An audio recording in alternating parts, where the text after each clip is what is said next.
Hello, welcome back to Thousand Week Reich. I have a question. Where is inflation actually shown, and where's, like, you know, all the economic stuff going to be shown? Because I see these decisions to increase and decrease. Oh, never mind, it's right there. I'm an idiot. So what does that do? Aim to keep inflation to 0 and 5%. Deflation, negative inflation, and excessive inflation will both have negative effects on the economy. I hope you didn't hear my stomach growling there. I haven't eaten yet. Various other factions or actions, may affect the inflation rate. Oh my god. Not eating was probably a big mistake. The chief among the Fed's tools is control of the bank rate, and therefore rates of interest, which is used to control the inflation. Like all central banks, the Fed targets a low and steady interest rate in order to maintain a healthy economy. Yes, well, I'm not gonna mess with that yet. I'm not gonna mess with any other stuff yet, like more of the ship setup or like the fleet setup. I think it's fairly stable right now. I'm just gonna wait until we get all of our people trained and all that, and then maybe look at it. Like, we've got, this is messy, right? This is like extremely messy, but we need to get cruisers before we can even like really mess with this. We need cruisers to escort the capital ships, because cruisers have a longer range, and then we'll use the destroyers for short range stuff. Like, we can base the capital ships in California, and then we can base, that means that they won't be shot or bombed, and then we can base stuff like the destroyers out here in Asia. And similar here, we can, let's see, yeah, we can base stuff like capital ships in Iceland, and destroyers in like England and stuff like that. Oh yeah, we were doing this. Yes.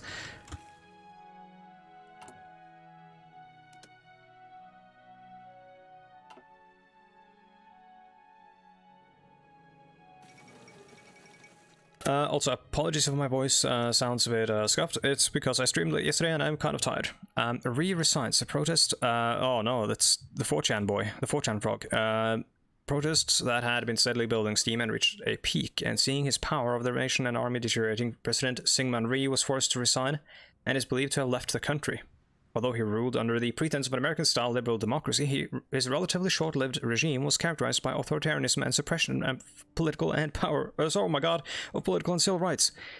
With the great president now gone and the sudden power vacuum it has created, there are hopes from some of a true parliamentary democratic system. Okay. Okay. What country was this?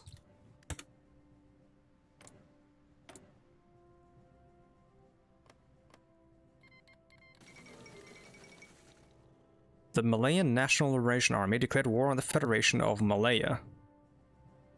I don't think I've seen that before. An insurgency that has already been rumbling for several years now has now escalated. In Malaya, communist forces loyal to the Communist Party and its Malayan National Liberation Army, bolstered by the Communist Chinese exiles and Vietnamese volunteers and support, have expanded the guerrilla conflict against the British-controlled Malayan government into a full-blown rebellion.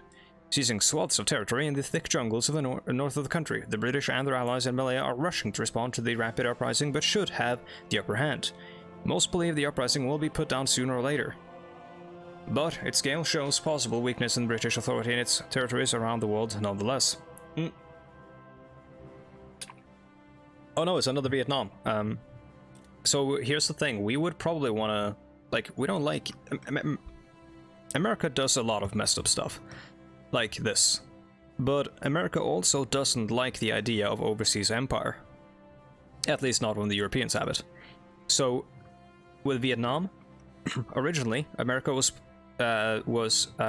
ready to support Vietnam in its quest for independence from France, because of course they were looking for like self-sovereignty and all that.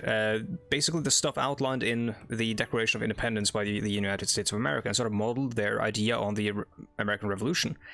But of course, America was also allied with France, and France was one of the bulwarks against communism. So America was like, well, we're gonna choose the French over some people in Indochina, like some Vietnamese people in Indochina. So, and the French were not very, they weren't all too thrilled about joining NATO and all that. And yeah, the US did not want France to become a hostile power to NATO. So of course France did all their messed up stuff in Indochina that they did. And we're now in a sort of similar situation with the British and Malaya. Like, I don't want to fight these guys. I don't like them necessarily, but we should let them, be the architects of their own fate and not have Gerald Templar, who looks like an admiral, be ruling their country,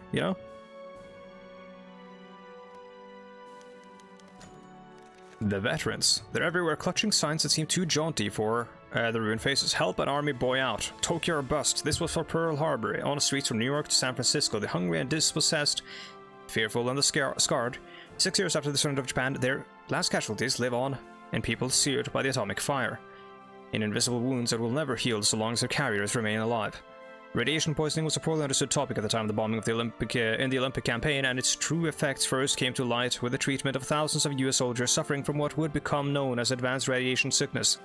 And airburst-type weapons ripped tons of radioactive earth into the atmosphere like a hammer of the gods, spraying it on friend and foe alike, sending invisible bullets through concrete, metal, cloth, and flesh. That invisible bullets analogy was used in HBO's Chernobyl, by the way, an insanely good show that you should watch.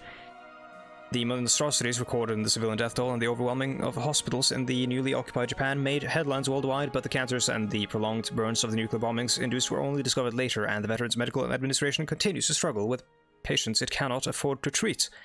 Despite this, many vets across the nation remain proud of their efforts, saying they would have done it again had they had the chance. But each winter there are fewer of them, and as more collapse in the hospital and die of horrific tumors. And more are saying that the government has failed in its duty to those who served it, claiming the American ideal means little to those who must now suffer the mistargeted wrath of the eagle's sword. Uh-oh. Those a lot of words for 5% less support in the Senate and stuff, but I guess I was expecting, since it was like a bunch of disgruntled veterans with signs, I was expecting something like what happened in Germany and Italy, with the various World War I veterans movements there, which of course were preludes to the fascistic movements in Germany and Italy. I'm saying fascistic because while Germany wasn't capital F fascist, it was lowercase f fascist. Labour wins UK elections. Clement Attlee, let's go. Prime Minister Clement Attlee certainly made a gamble in calling for a general election, and it appears to have paid off. Labour Party have successfully won back the majority, and Clement Attlee has met with the Queen to be asked to form a new government. However, uncertainty still surrounds the long-time Labour leader, and a renewed mandate is not going to make them disappear. Going into like 1940s radio mode. The party has continued division over issues such as economic and foreign affairs. It is left to Mr. Attlee to unite the party and prevent it falling into disrepute. Can this new Attlee ministry survive the test of history? Only time shall tell. I did not know that I had that ability, I guess.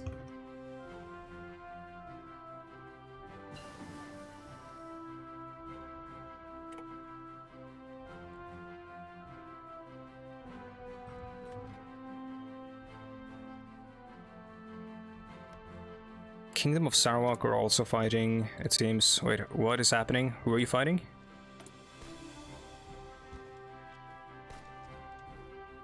Oh, it's a limited war or some shit, because it doesn't show up as an actual war. Interesting. William Westmoreland falls ill in his service to the United States of America. It seems General Westmoreland has pushed himself too far. Yeah, that's just sick. It's just because he's training, I think. Wait, you know, he shouldn't be. Why is he sick? Is it possibly because he is in... Oh no, because they're in Florida, that makes sense.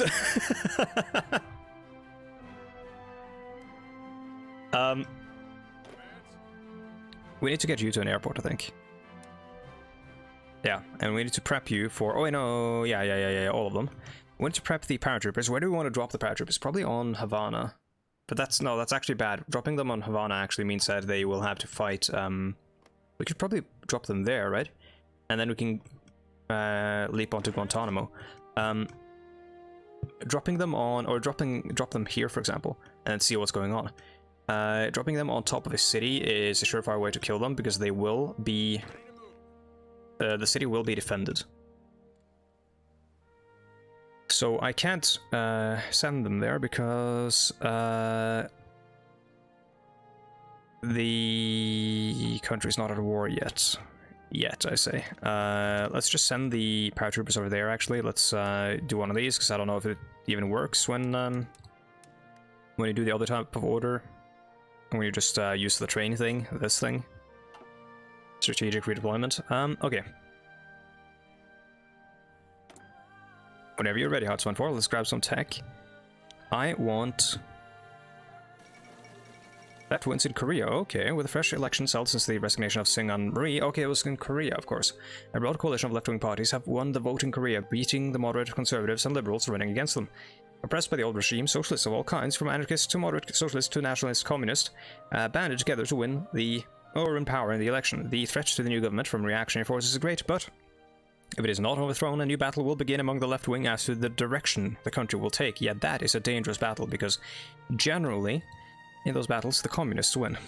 Or the communist nationalists, or like the hardline authoritarian communists tend to win. Authoritarianism generally tends to win out in like conflicts, political conflicts usually, if both sides are fighting using the same means.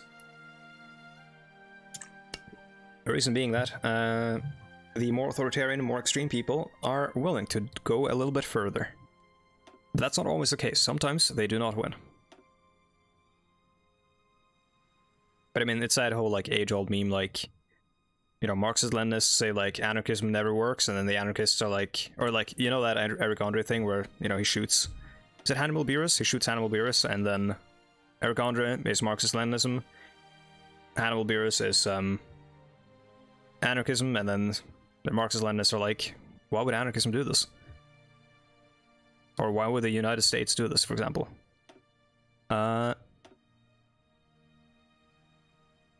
Large-scale jet engines allows the research on large-scale jet aircraft. Which I can't do those. Okay, yeah, like the Hercules. Okay, C-130. C-130 is a cool plane. I think I've been inside of a C-130. Or maybe it's a C... No, not a C-17. Maybe it's a C-17, yeah. Been inside one of those, like, huge planes. Yeah, I mean, I guess we'll do this. Because we can research those planes. Oh, we are also out of oil. Always a scary thing for the world when the United States does that. Who do we go? Oh yeah, we can stop training you. We can stop training you. We can stop training you. And we can stop training you. That should be good. Nope. We're still draining oil. No, there we go. Okay, the DNC, the Democratic National Convention, has to pick their boy. Today's the day that the Democratic National Convention begins. All four of the Democratic candidates of the nomination have arrived and await their delegates' vote, while some expect Truman to take the nomination after serving 8 years in the presidency and being allowed to run once more, excuse me. Other Democrat candidates such as Kefauver and Stevenson are good rivals, so we can get Truman, we can get Estes Kefauver. Who is Estes Kefauver? Oh, that's a Republican one. Robert Taft. So that's not bathroom Taft, or bathtub Taft, is it? So who's Estes Kefauver? I'm gonna do a thing I'd never do, because the game doesn't tell us. I could go. Hold up, I could go. Yeah, no, I would have to go here. No, this is cabinet. It doesn't actually show you. Yeah, head of government apparently isn't the thing I'm looking for. Right? Yeah, it's not. Richard Nixon. Monk ass. Yeah, I'm gonna do a thing I never do. I'm gonna pause and I'm gonna like read about these guys.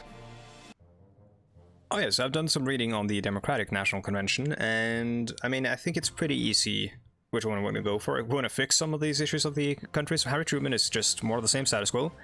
Adlai Stevenson is a moderate on a lot of things like civil rights, like, you know, fixing this issue, racial segregation.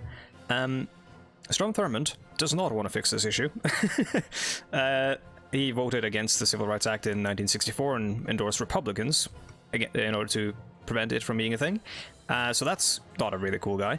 And then you have Estes Kefauver, who is actually pretty radical for the time, I suppose, or at least he was like an actual committed liberal in the social and economic sense. He was actually committed to the idea of capitalism being a free market and a place of opportunity. So he opposed monopolization and stuff. Who was extremely like heavy up on plugging antitrust loopholes, so that you wouldn't have monopolized like a lot of monopolized. Is that a Star Wars icon? But so you wouldn't have a lot of like monopolies and stuff. Like right now, today we have big, huge problems with a lot of really huge companies controlling most things. Like something like what 5 companies, or like 2 companies control like in the US control like shopping centers or like supermarkets or whatever, and like 5 companies control all the food, and like or like 5 companies or like 4 companies control all the meds and shit like that. So he was really against that. He wanted capitalism to be this, this thing of opportunity, which, at least, if you disagree, which I often do on that, with that notion, at least like his heart is in the right place, right? And I think he's probably the one we're gonna go for. Kev over Security nomination. We might have issues because he's not necessarily loved by everyone in the Democratic Party, and he's like, they do consider him a little bit too radical. But I'm gonna go with him. And then for the Republican National Convention, we have some interesting options that I will now look at.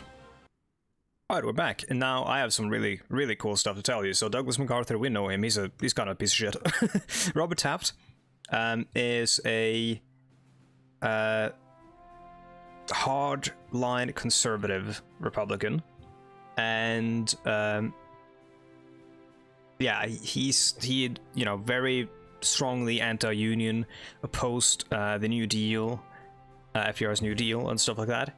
I don't like that idea. I don't like the idea that he opposes the idea that, so he opposed, for example, the closed shops concept, where you can't hire anyone who is not in a union, for example, in a shop, which is, there might be criticisms of it, but that means that everyone is unionized. That means that the union will then be able to negotiate much stronger, because you can't then hire people who are outside of the union whenever the union acts up, But Thomas Dewey is really cool.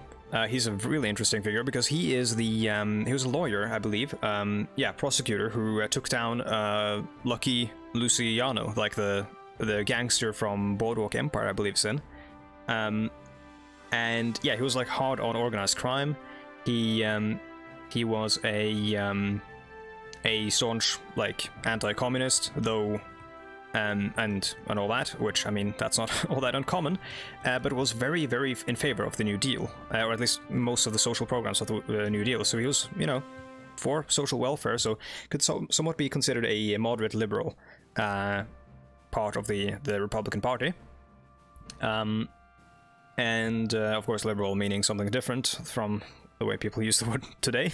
And then you have Earl Warren, who is also a very interesting figure, whom all the Americans have probably heard of, because he's perhaps the most influential Supreme Court justice in American history, who, for example, laid down the Miranda right, the whole like idea that cops have to read your rights when they arrest you. That was him. He ensured your right to have a lawyer in felony cases. He ensured that all state legislatives need to actually have like a one-man one vote system, so that it's actually proportional, like the amount of votes. Like your vote will matter as one vote, which is not the case in really in a lot of like electoral politics in the US. So that's kind of a cool figure. He upheld the Civil Rights Act to prevent racial segregation and stuff like that. So he's an interesting guy. So this is before, obviously, he became a Supreme Court justice. I will probably, I'm probably gonna go with Thomas Dewey, who is this like businessman, business guy, or like front for the business interests of the United States and all that. Yeah, I'm gonna go with him. And then unpause. World is gonna run out again. So Independence Day. Okay. Yeah, 4th of July just whizzed by. America, America, God shed his grace on thee. Yep.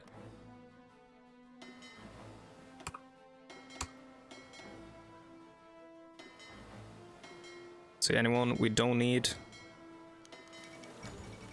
Doing fleet exercises, now we'll keep them all going. PRI elected at the polls. Close in Mexico, it has become clear that the PRI Partido Revolucionario Institucional has won the latest electoral race in the country. Largest seen as Mexico's neutral party, or natural party rather, the PRI promised the Mexican people strong, stable status quo in the face of German-dominated world. Adolfo Ruiz, the new president of Mexico, promises a policy of insular development and soft power in Latin America. Okay, Dewey nominated Thomas Dewey, governor of New York, and the leading politician for the Progressives has won the Republican nomination for the presidency. This is the second time he has secured the nomination. The first time was back in 1948 against Truman. Nonetheless, this is sure to anger the conservative wing of the faction, led by his polar opposite, Robert Taft. Despite this, we must now wait and see who the Democrats choose.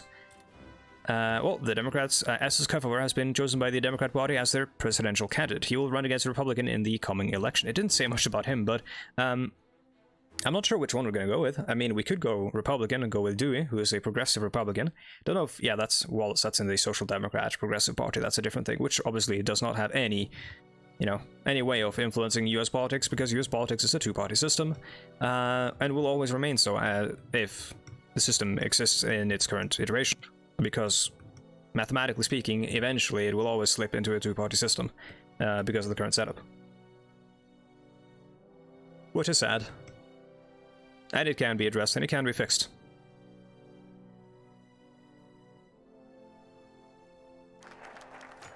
The United States Navy. Perhaps most of all, it was the US Navy that was tested and excelled in the last war, despite Japan's attack on Pearl Harbor. It was also on the surface. The US Navy, backed by the industrial might of America behind them, rose up to the task. Its carriers have comprehensively smashed those of the Japanese in decisive battles for control, like the Midway battle and all that. The US Navy has certainly taken their lesson to heart, constructing a huge number of carriers to rule the seas, project naval air power rapidly across continents, and today America's Navy has taken the title of the world's strongest from the British. Okay, that was the Navy one. Korean... Oh, no. God damn it. That is why you can't have nice things. With the recent election of a left-wing coalition into power in Korea, there had been many fears about a reaction by the old guard. These fears have been shown to be well-founded, as reactionary elements of the Korean military have seized control of Seoul and disbanded the parliament, whilst arresting many prominent left-wing leaders, claiming to be stepping in for the safeguarding of the Korean nation. Yeah, but not its democracy. The coup has been met with much resistance, but with the military deployed in cities and towns across the country, a second revolution seems unlikely. Another democracy overthrown, yeah? God damn it.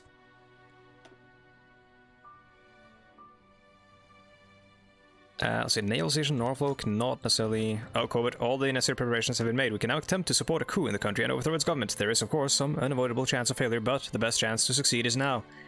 Okay, so we can now launch a coup in Cuba. The United States Air Force would be good. United States Army. Yeah, I'm gonna go with the Air Force first. And set that up. Because I would like, the coup. Oh, no, no, no, no, no, no, no, no. No, no, Macarthur, do not. I would like to have that ready in case, like, we don't know but, what's gonna happen so far. At least I don't. You might. I don't know if we're gonna get, like, attacked at some point. Someone's gonna declare war on us. But if they do, the two best defenses are an Air Force and a Navy, because we have no real enemies on this continent. None of these that can fight us very well. Let's launch the coup in Cuba. Second Bay of Pigs.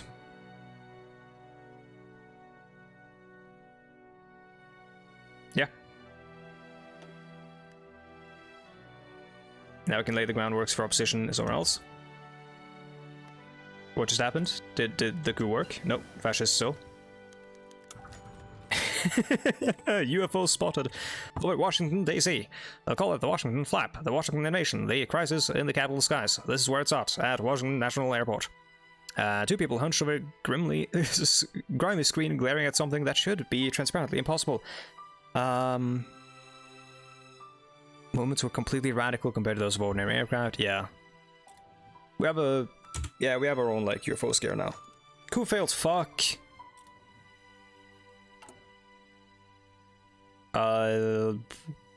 Guatemala?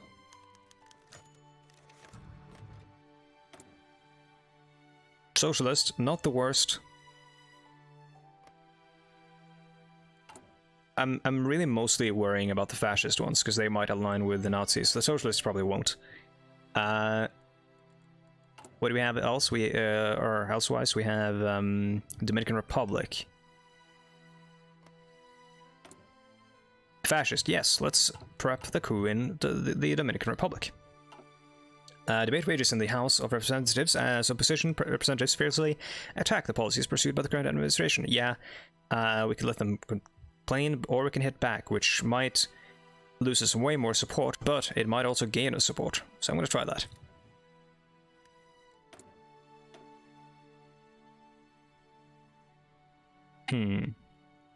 That's pretty good. Yeah, this is just a straight up bonus. I'm going to get that. It's actually incredibly good.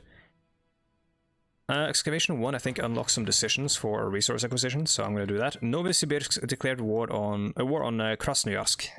Krasnoyarsk. Where's that? Oh, that's over there. Novosibirsk is paternal autocrat. Okay, that's like a white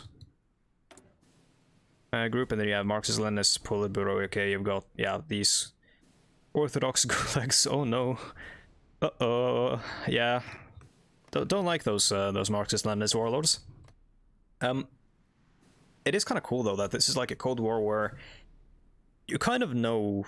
I mean, this might be controversial, but I consider our side to be the goodest of the guys in the Cold War. But I don't think the Cold War was this battle between good and evil necessarily. It was just a battle between states, and states being states, they did the things that states do, and were kind of assholes to other states, or nations, or whatever. But this one, there's like an actual unequivocal like good and bad side. Like, you're not going to say that anyone on the fascist side are good. So like a coup against a fascist nation is a bit more palatable than a coup against a socialist nation, for example, because a coup against a socialist nation is like, I mean, they might have been elected like the guys over in Korea, right?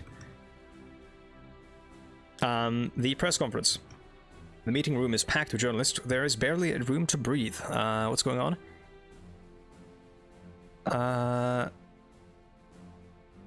From those who say they're watching the nation sky, oh, it's this fucking UFO bullshit. What's going on? Like, are we saying that the Nazis did that, or are we saying like, are we actually going to get invaded by aliens in this mod? What's going on? What's with the focus on the UFOs? Panic in the nation. Holy crap. Bright lights are caught flashing on the surface of the river near the national airport in bizarre patterns that defy logic, but they appear to be organized. Pundits all yell into cameras about how this is clearly an attempt to communicate, and independent codebreakers get to work. 5 days later, the news comes out that this is simply another Air Force experiment to communicate through focused light signals that happen to be reflected by a passing balloon. What the fuck is going on? Manned German spaceflight. Oh no. Kingdom of Morocco's capitulated. Reports from German state news and information from surrounding radar stations have proven that Germany has successfully launched a manned suborbital spacecraft to an altitude of around 138 kilometers above the Earth's surface. The pilot was Heini Dittmar, who was confirmed dead during the craft's re-entry. Propaganda Minister Joseph Goebbels announced this as a major victory for the Aryan people and declared Dittmar a martyr of the German folk. This sudden move has shocked the Western world, and while this showed that Germans have the ability to reach space, it is considered unlikely that the struggling Nazi state could spare the resources to mass weaponize space technology.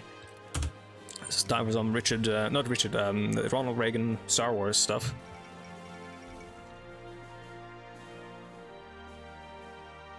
Our people don't need healthcare, they need space lasers.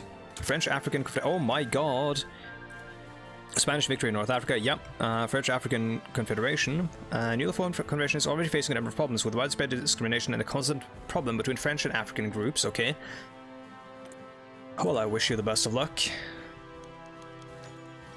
Space, the next frontier. What many long feared has now become indisputable. The Germans are going into space. It is now clear that Nazi Germany is experimenting with utilizing the space as a new frontier.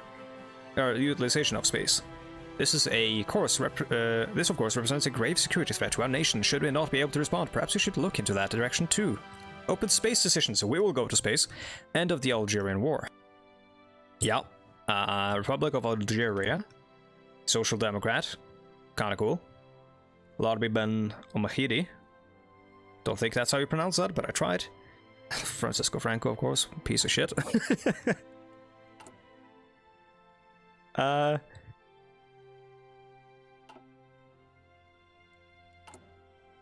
Let's look at these space events, or space decisions. Oh, that is cool. Okay, so you got create National Advisory Committee for Space and Aeronautics. That's like a NASA prelude, I think. I don't actually know the history of NASA, so I wouldn't know. Suborbital rocket tests, so you have to first create NASA. Which is a word I don't like saying. Orbital rocket tests, and then launch a test satellite. Well, I'm gonna do and create NASA, right? Yeah, yeet. America launches first satellite, yeah. Let's do that next episode, actually. Well, I can't immediately, because I need support in the House of Representatives and the Senate, but we have some political power to spare, so we might be able to get that. But I will do that in the next episode, so I want to say thank you so much for watching, and I'll see you next time. Goodbye.